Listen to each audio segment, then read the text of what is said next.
वादी में दहशतगर्दी के दिन अब गिनती के ही बचे हैं, लेकिन इस गिनती के दिनों में मिलिटेंट्स अपनी नापाक हरकतों से बाज नहीं आ रहे।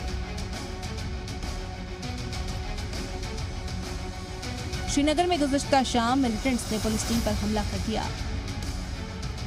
मिलिटेंट्स का यह हमला उस वक्त हुआ जब टीम आलोची बाग बंद इलाके में पेट्रोलिंग पर थी। फायरिंग कर रही टीम ने तुरंत मिलिटेंट्स पर जवाबी हमला बोल दिया। दोनों ओर से जमकर गोलियां चली।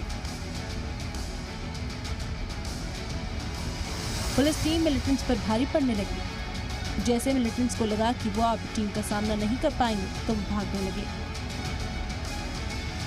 पुलिस टीम ने पीछा किया, लेकिन मिलिटेंट्स अंधेरे का फायदा उठाकर निकल गए। ये पुलिस टीम की मुस्तैदी का ही नतीजा है कि अचानक हुए हमले के बावजूद टीम का कोई भी पुलिस एहलकार जख्मी नहीं हुआ। वादी में फौज अपने ऑपरेशन ऑल आउट के जरिए मिलिटेंट्स की सफाई का काम तेज कर चुकी है। इसी का नतीजा है कि इस साल जम्मू कश्मीर में 133 मिलिटेंट्स मारे गए, जिनमें 36 बैरून मुल्क से दहशतगर्द थे और 95 लोकल मिलिटेंट्स थे। जराये के मुताबिक वादी में अभी भी 143 मिलिटेंट्स एक्टिव हैं। इनमें से 81 दहशतगर्द बैरून मुल्क के हैं और 62 मकामी हैं।